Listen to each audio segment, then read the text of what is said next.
So it is now going to be Holy Victor's time to go. Sols. Then I'm going to merge these two armies so that they can keep on drilling. What's the supply situation in Toledo? Not high enough. Sevilla is, though. Let's move you all to Sevilla.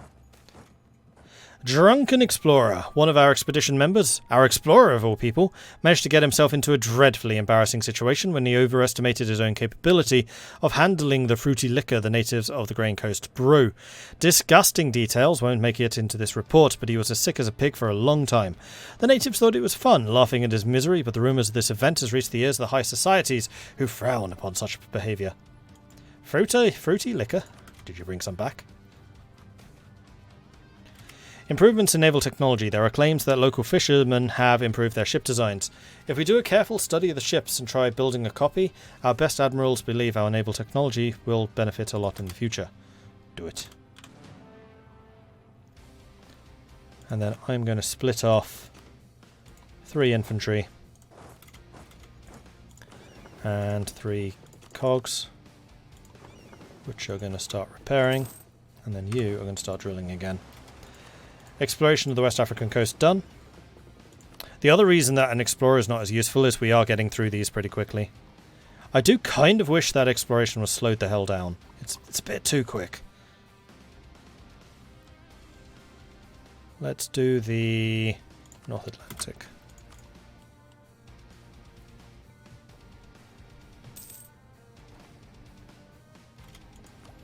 And here we go. We can now embrace the institution. Are any of these places going to be flipping anytime soon? Not really.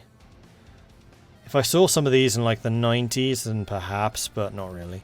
So we're going to go ahead and spend the money we're going to embrace right now. And that's immediately giving me the money to go up in admin tech. Although I'm saving up for colonists. I want to get a colony going soon. And we're going to wait until next year for the military, which is right now. We've become a great power. New diplomatic actions are available. Impressive. And we've improved relations with the Pope. Morocco is no longer a valid rival. So we can go up in Miltech, which I would like to do. And we're going to have to go up in admin, otherwise we... Oh no, we don't lose innovative. Never mind.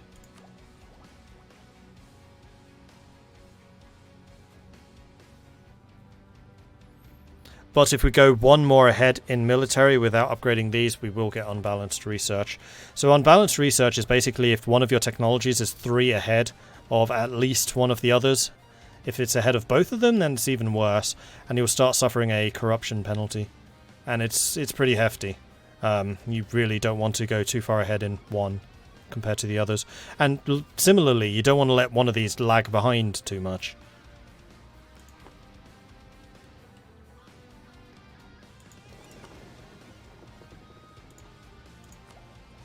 But getting that colonist is too valuable right now. So I'm quite happy to wait. Hey, Wisco Tango. Humiliate rival against Morocco. Noble birth. Many of the families in the nobility won their current position due to the actions of a forefather who served the state in the times of war. For most of their sons, a life in the field is therefore the only imaginable career. With the modernization of the army, however, common officers are no longer entirely unusual.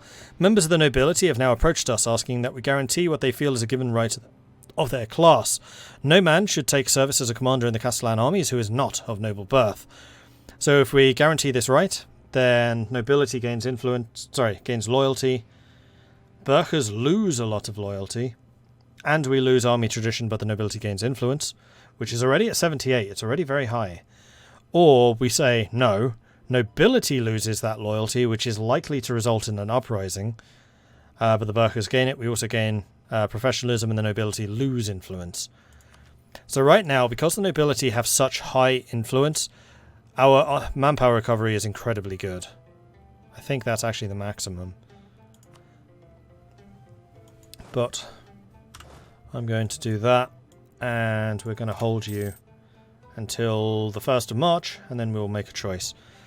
Usually you have about 3 months to make a choice in events. And this is just allowing me to get morale back again, so I can fight any rebels if they do rise up. And they didn't, so we were fine. Get back to drilling. 1 more month and then these ships are ready. We're going to load up our new conquistador into that army. And then I think I'm going to go ahead and recruit another 3 soldiers. Just to replace them. You jump on the ships and we'll sail you off.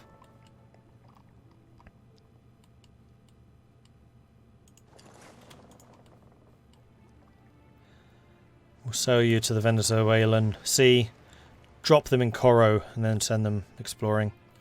Meanwhile, the explorers have returned, so we can send them off to the Atlantic South America. And off they go.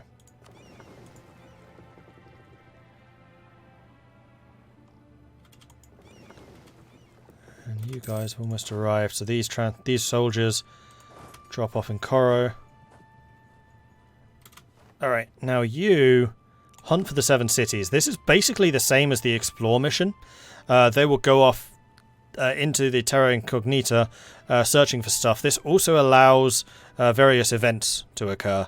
So rather than doing this manually, it is a lot better to do the hunt for the 7 cities, because those events can be quite lucrative. They can also be quite bad, but it's mostly about them being lucrative.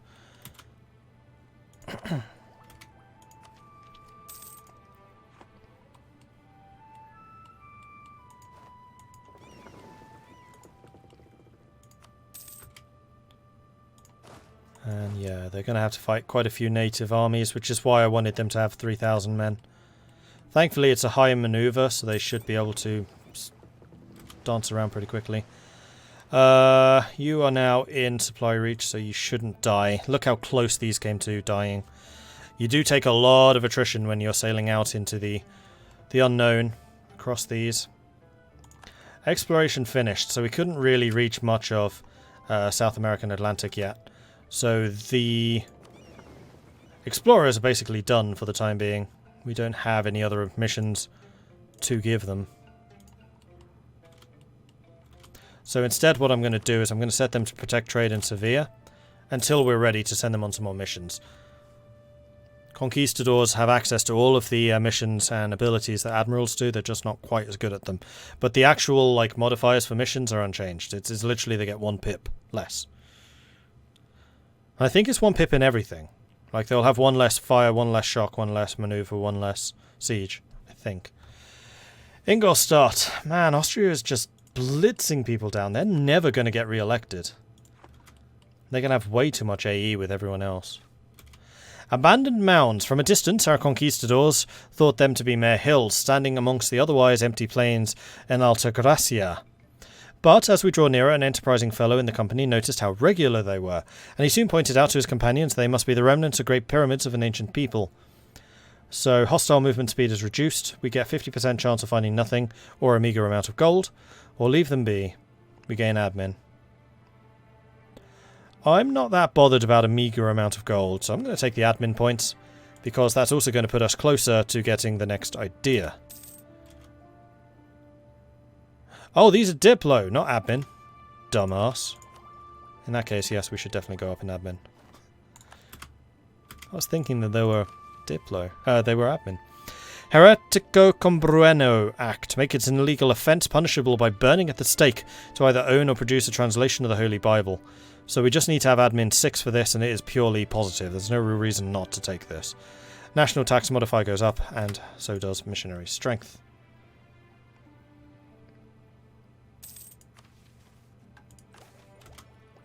Poison Rock. 9 horses died from eating the poisonous plants, and the expedition was forced to leave behind 2 more that were near death.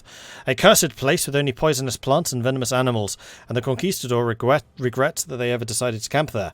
A large rock formation provided shelter from the harsh winds that blew right through them, but Poison Rock, as it was named by the conquistador, is not a place for any man or animal.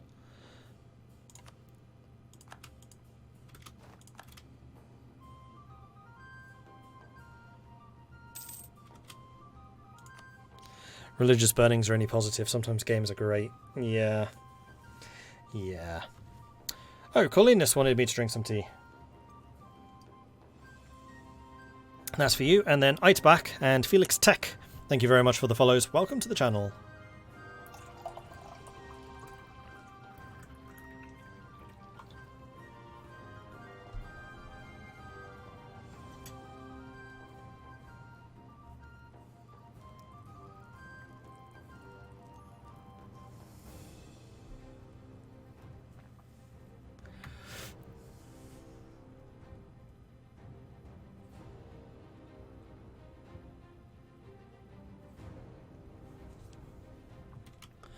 Alright, onwards.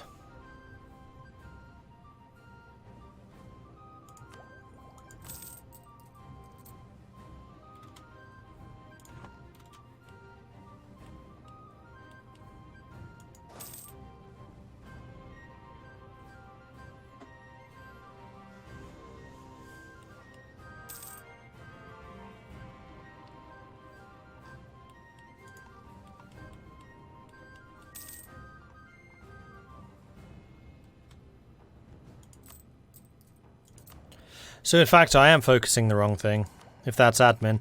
I'm so used to taking expansion, which is an economic idea, as opposed to exploration, which is a diplo. So yeah, I really should have been focusing that. I wonder, do we want to upgrade you? No, because you're not a 50% off guy.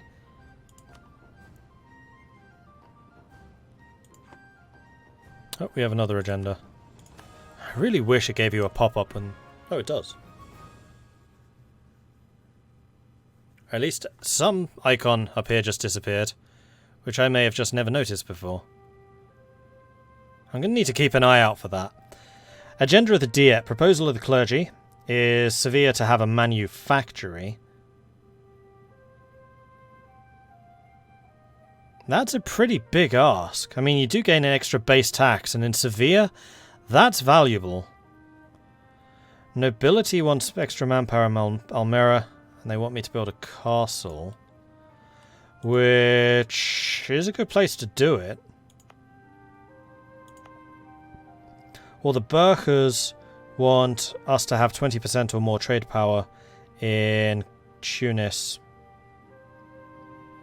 And less than 5% privateers. That just gives loyalty, though. A lot of loyalty. That's a 15. How much are the manufactories? 500. I mean, that's not impossible to do. And it isn't Sevilla. And I think it's any manufactory building.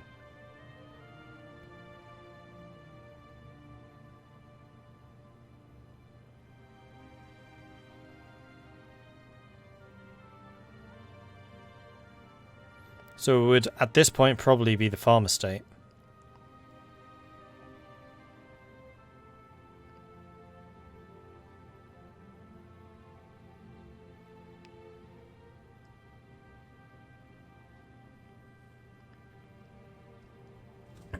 Yeah, have any manufactory. And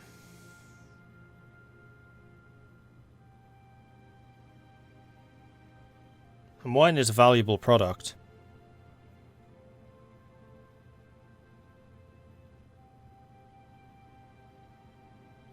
Can the troops exploring South America only be able to explore the coast for now? No, they can go anywhere. They can even go into other people's territory, though they can only go in and then out. They can't, like, go around it once they've discovered it. Oh, this also gives goods produced for 15 years. Yeah, that's actually a really big bonus. So we're going to try and save up the money for this. Now, do we want to do any of these privileges? Because I really would like to try and get the monthly Diplo power. But that is going to cost a bunch of crown land. Now, how is everyone's happiness? The nobility is pissed. So if I try to seize territory from the nobility... One, that would only be 5% and it would annoy everybody.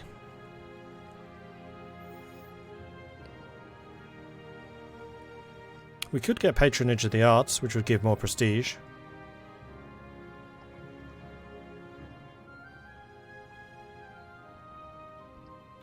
Control over monetary policy, production efficiency goes up, yearly inflation reduction goes up, and also interest per annum.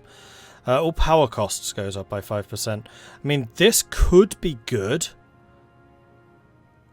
because of our reliance on gold. We have a permanently ticking up inflation, although I think I'd rather counter that with economic ideas.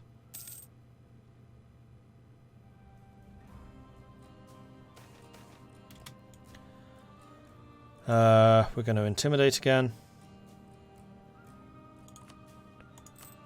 Now that their loyalty is at 44, how much does this lose again? 20, so they would go down to 24.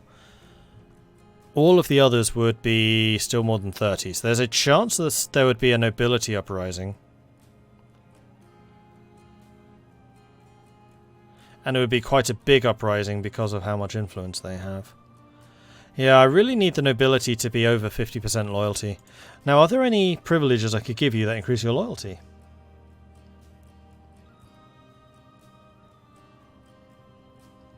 I can give you the right of counsel. Gives you loyalty, gives you influence.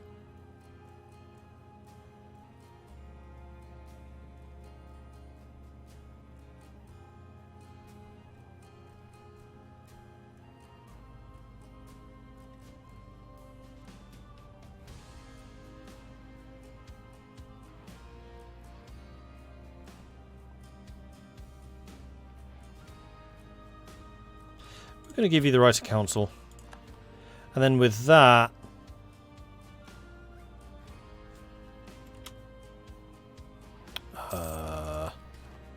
that didn't boost your loyalty.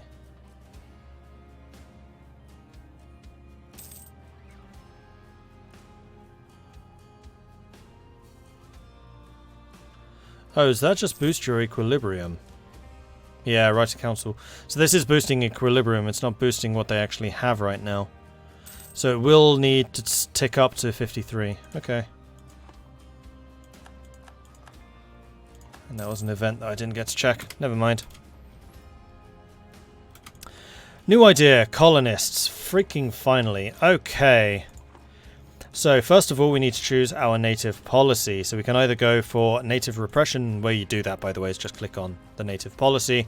And then if you want to change it in the future, it's in stability and expansion, it's these buttons here. This will tell you everything about your colonial efforts. And there are three choices. So you have, first of all, native coexistence policy, which gives you a minus 100% chance of native uprising chance. This basically means you do not need to garrison your colonies. So if you are worried about stationing soldiers abroad, pick native coexistence policy and you just leave them and just let them do their thing. You can also get the native trading policy, which reduces their uprising chance by half. And this is good because there are some policies which give you another 50%. So if we go to the ideas, and then expansion ideas, we'll see if it's one of these. I'm betting it is. Assimilation. Uprising chance. So if we had exploration and expansion ideas, native uprising chance minus 50%. So that plus the trading one, native trading policy, would mean that there's now no chance for native uprisings, so you wouldn't need to garrison those areas, and you'd also get the benefit of assimilation. Furthermore, you can get another 50% of assimilation if you also have humanist ideas. So humanist and exploration expansion are pretty good combos, because they really do boost the output of your colonies effectively. Now, what does assimilation mean? So assimilation is kind of a tough one to explain without going into more mechanics. Basically, every province in the world, with very few exceptions, will have a native population which is already present, and you can see those here as you click on them. They will have different numbers of them, some places being less populated than others. So in the Americas, there don't tend to be a huge number, with actually like 500 to 1,000 being relatively common. Africa, however, will have thousands, if not tens of thousands. There are a lot more people living in Africa at the moment in the native policy. Then, oh, clergy is also assimilation. Okay, that's good to know. Okay. Effectively what happens is, depending on the amount of population present, once you've built your colony, then the remaining natives will then join your city. So there are a couple of levels of developing a colony. So when you first place a settler, it's a colony. That settlement will then start boosting their population over time. So we'll start with like 1, and then it has to go all the way to 1,000. Once they hit a population of 1,000, it then goes from being a colony into being a city. Once it becomes a city, all of the native population will join that city. So ignore the native population while it's still a colony. It's not that relevant. But once it becomes a city, it is completely relevant, because the number of people present will increase the amount of goods you produce in that colony permanently for the rest of the game. So if there is already a very high population present, for example the 4,000 people here in Bayafada, those 4,000 will give that colony a permanent 0.2 bonus to local goods produced. So if this place was producing something valuable like, I don't know, ivory or gold or something like that, then it's going to be an incredibly valuable place to produce. And you can increase that goods produced bonus by having native assimilation bonuses. So if you have native trading, then that will be boosted by 50%. You'll get 0.3 instead of 0.2. If you have plus 100%, you'll get 0.4. And that can really rack up if you're doing a lot of colonization, particularly in Africa. So if you want to have productive colonies, chasing that assimilation bonus is worth doing. Then finally, you also have the native repression, which increases the global settler increase. So this means every month, your settlement will have a certain number of new colonists joining it, and the population goes up. The rate of the population going up is dependent on your settler increase. So having a colonist present, which is one of your actionable people, will give you a chance of having extra colonists joining it. That percentage is based on a couple of factors, including how long that settlement, or how long that colony has been there. So the bigger the colony is, the more chance it has of attracting more people. And you can see what your base global settler increase is here. So every month we'll gain 25 more settlers. Technology will increase that. So later technologies means that new colonies will grow faster. Ideas will increase that rate of growth, quite a few of them. Policies increase that rate of growth. Estate policies, I think, can also do it. There's lots of different ways of managing that. And then having the... I've forgotten what it's called now. Native repression policy means it will grow even faster. However, you will definitely need to keep a garrison present, because it will very likely get attacked. So what happens if there's a native uprising, and how is that calculated? Well, every province, just like they have a certain number of natives, also has an aggressiveness and a ferocity. So aggressiveness determines how likely natives are to rise up and attack. So here we can see if we start colonizing this province, there would be a 3% a month chance of those natives rising up. If we go to some others, then those numbers will change. So here it's only a 2% chance, because there's only 2 axes. And then in Africa, they tend to be far more aggressive, and there's a whopping 9% chance for going for the west coast. So colonies over here, you're pretty much going to have to garrison anyway. If you go for the native repression, you're going to need a pretty big garrison. Then the other factor is ferocity. This is how much damage those natives do. Now, when they rise up, the total population rises up, so it's going to be a unit of 1,000 attacking, and those 1,000 will attack with an extra 5% damage. Again, in America, the ferocity isn't usually that high. In Africa, it's very high. So Africa is generally much more difficult to colonize than the New World is. You can use armies to kill all the natives in a province, in which case you'll get no assimilation bonus at all, but similarly, they'll never rise up. Generally, this is a very bad idea. It doesn't really benefit you anything, because natives don't tend to be able to fight very well. It just means that you need to maintain a garrison of usually about 3,000 soldiers in every colony that you're trying to establish, if you haven't gone for the native coexistence policy. Once you've set this policy, you can choose something else later on, but I think it costs you a stability to do so, so it is pretty expensive. Usually, as a default, myself, I go for native trading policy, because I think it's just a nice balance between everything. Some nations have national bonuses, which gives them a coexistence. So, for example, France has a national idea, which we can't see right now, which gives them a 50% bonus to native uprising, which means France, with the trading, no chance of uprisings. So that's basically just a default. You don't need the native coexistence. But I think what we're going to do is the trade policy, just because native assimilation is very good. But we'll have to maintain a garrison. But we're Spain. We're going to have a lot of troops. We're probably going to have a fairly large military presence in America anyway, because I am intending to go after the native tribes. That's not the, like, local natives, it's the... How would you describe these? The organised tribes as opposed to the local tribes. The organised ones are the ones with the colours on the map. They function like nations, like these guys. We've just discovered Cortotega.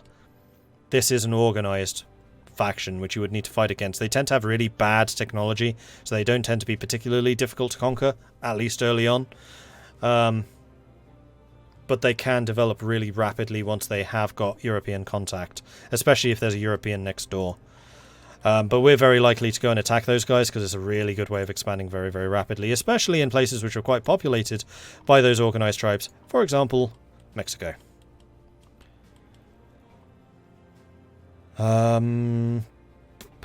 So yeah, we're going to go native trading policy. Boop. And then once that's done, we can now start to send colonists. And what you're going to want to do is switch to the colonial map mode. This will show you exactly what you can colonize and what you can't. So anything in green is free. You can colonize it. The green ones are anything within your effective distance. Oh, sorry, within your colonial range. Anything outside of the colonial range, and again you can see this by hovering, will be shown up as red. Anything which can't be colonized at all because it's already occupied by somebody else is simply grey. So all of these places are free, all of these places are free, but because Mali already exists here, we can't colonize that. These arrows, these are the trade winds. These will affect the colonial range. So if you're going against the arrows, like England trying to colonize anything over here, that increases the distance. Anything following the arrows decreases the distance. So basically Portugal and Castile have a big bonus to getting to South America because the trade winds are in their favour. So these actually count as a lot closer to Iberia than, say, Florida, which geographically is equidistant. But right now, the only thing that we can go for is Arguin. Oh no, that's not true. We can go for Cape Verde. And Cape Verde is very nice because it's a nice stopping off point for getting to South America, the Caribbean, and also into Africa. The other bonus, or the other benefit of this, no natives, so we don't need to contend with uprisings. We can just let this go. And also, it's an island, which means if we go to war with another nation, say in Africa, they can't just occupy that territory, which is usually a bit of a problem with colonies. They would need to beat the navy, or, you know, have a navy. So we're going to go for Cape Verde.